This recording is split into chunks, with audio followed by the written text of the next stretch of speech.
everything changes.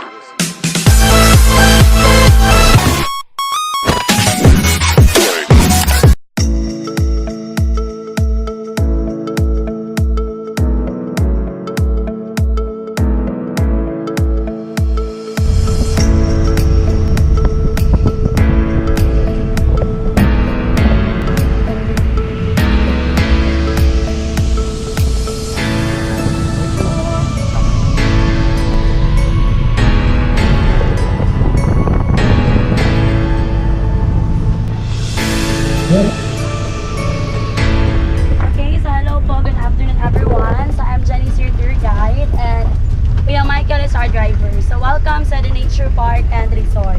Our tour po will take 45 minutes, maximum to an hour. And then we will have 3 stopovers. So every stopovers po, may 5 minutes po tayo per picture take. On your far right side, Vista Cottages, good for 2. Perfect for lovers and honeymooners. Worth 4,440 per night, including breakfast na po yun. That yellow building naman po, Garden Hall. It is our biggest function hall that can accommodate up to 300 people, which makes it suitable for weddings, conventions, seminars, and other functions. Okay, so on your right side po, Seminar Village, we have 2 halls, the Fern Hall and the Cypress Hall. And if you want to stay longer, meron kaming begonia rooms din po dyan. Sa kabilang side po, Deer Park pa rin po. Gumagamit lang po kami ng coconut hash brown formed into powder to hold the roots down. So it is a soilless way of planting and those are the leaf lettuce. And then we also have red salad bowl lettuce po. So it takes 35 days po before a harvest. Then we also have salad tomatoes. It takes 77 days naman before a harvest. Okay, so on that side po, Holiday Lodge. Good for 2 to 3 person, worth 4,440 per night. May breakfast na din po yun. Okay, so we have Cleome or spider flower. Yung matataas na puno, native durian trees.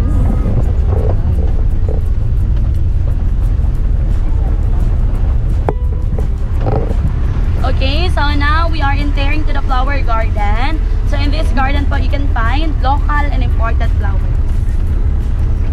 So we have purple cone, sunflower, blue salvia, red salvia, and lily bottom. And that statue over there is St. Francis of Assisi, the saint who loved nature. Okay, so ngayon nandito na tayo sa ating first stopover, amphitheater.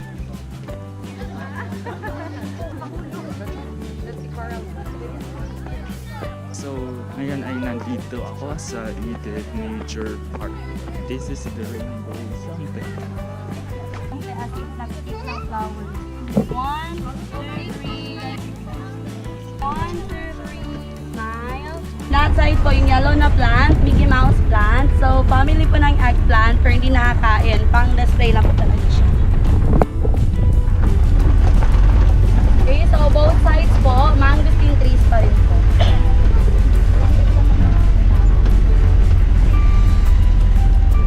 Okay, in that side, amphitheater. So, ginagamit po siya for garden weddings. Okay, so now we are passing to the rainbow pass. Each arc was of flowers that corresponds to the particular colors of the rainbow. Ginagamit din po siya sa mga wedding pictorials at entrance kapag may wedding ceremony po.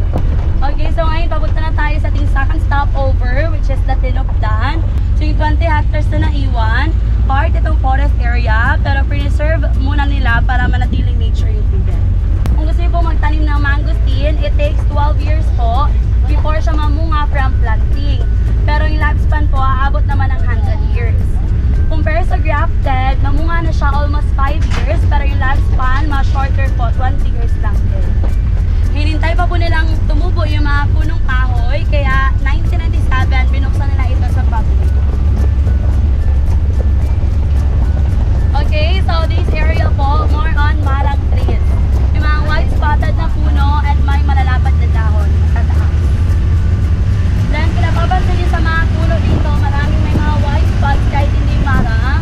Kasi, it indicates po na hindi po polluted yung hangin po dito. Okay, ready, 1, 1, 2, 3, smile.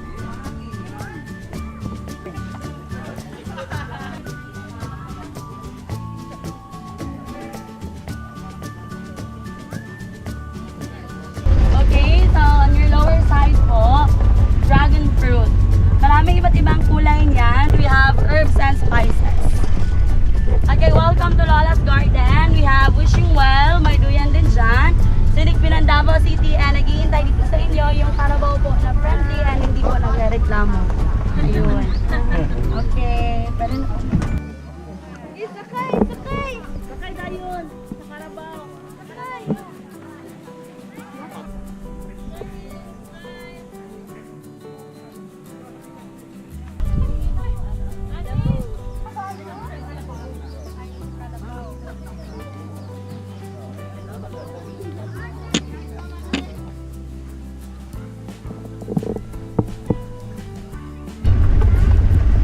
Okay, so last stopover na po yun. Ngayon kabal nga tayo sa daycare center.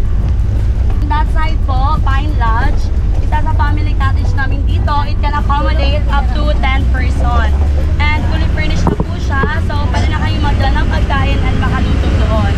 For 7,600 per night po. Sa kabilang side naman po, macadamia trees po yung mga puno na yan. Okay, so by the way po, this park is privately owned by Atty. Jesus V. Ayala of Davao po. So, hindi sila related sa Ayala sa Makati or yung mga Zobel, only sa Davao lang po. And ngayon po, this park is 95% man-made na po. While the remaining 5% are the ferns and the bamboos that you can see growing everywhere. Yun na lang po natitirang natural dito. Yung mga puno na nakikita nyo po dyan, tinanim na po yan. Kung mag-hike kayo, part yan ng trail nyo. And yung katabi niyang puno po, balete tree po.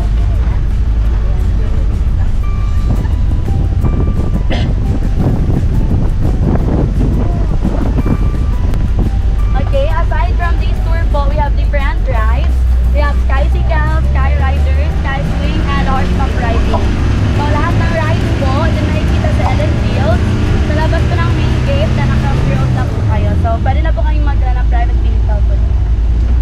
Sa baba po, Shangri-La, rest house po na may-ari at mga anak po nila. Bali, private area na po siya.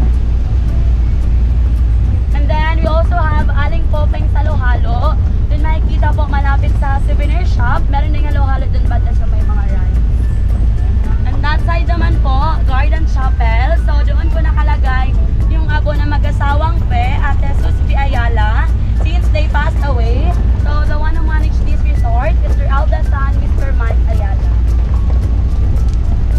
Okay, in that side po, dyan po makikita yung front office and business center po namin. So, kung may reservation kayo or kung overnight kayo po, kayo magpunta. Asang mo pala? Fishing.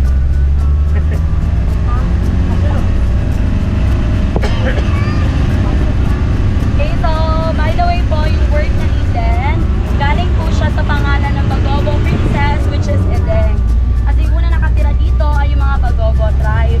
And then, inadapt nila yung pangalan ng barangay, which is Barangay Eden. Sa itaas, Vista Restaurant, our main restaurant. Sa baba niyo yung playground po. Sa likod ng restaurant, Cafe Vista, doon po, sinaserve yung snacks. And then, kinapapansin niyo sa mga pine trees dito po, matataas. Kasi yung mga pine trees galing po sa Benguet.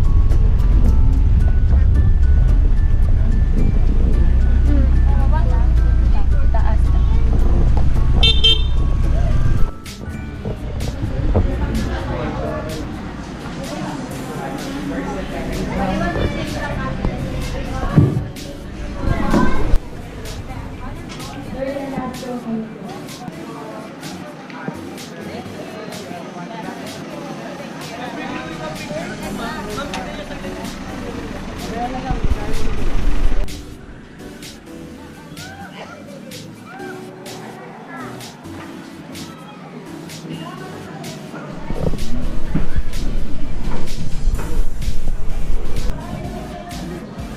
Thank you so much sa panonood sa aking mga vlogs. If you want to see more, just click the subscribe button and follow me on my social media accounts. Peace!